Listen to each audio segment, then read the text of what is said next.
Here's something most women will never see with their own eyes. A grown man sitting in his car in the driveway, staring at the steering wheel, trying to summon the energy to walk into his own home. Not because he doesn't love what's inside, but because he feels like everything he is as a man, a father, a husband, isn't enough. That's not depression, that's masculine shame. And most men would rather chew glass than talk about it.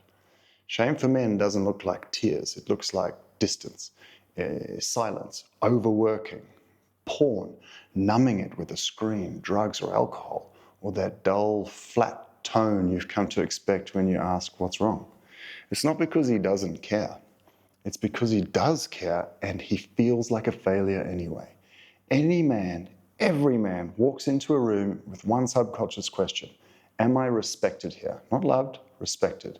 And when the answer feels like no, over and over and over again, he withdraws. Because to a man, there's nothing more dangerous than being vulnerable in a space where he already feels small. If you've ever rolled your eyes when he shared something real, or if you ever corrected his story in front of others, or if you ever asked for honesty, then reacted badly when he gave it, he remembers. He locks it into the box of shame and self-hate inside his chest, the box that is so full it springs open like Pandora's box.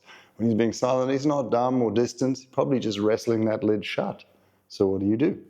Do you mollycoddle him? No way.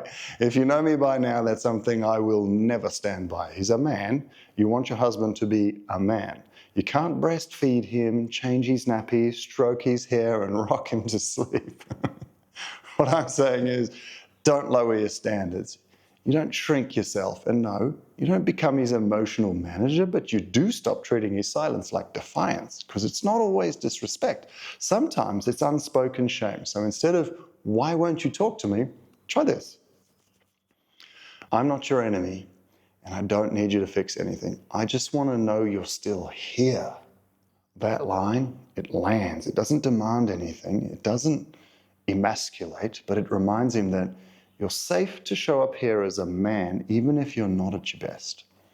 That's when the thaw begins, not because he's weak, but because you remind him of his strength instead of attacking him for his silence.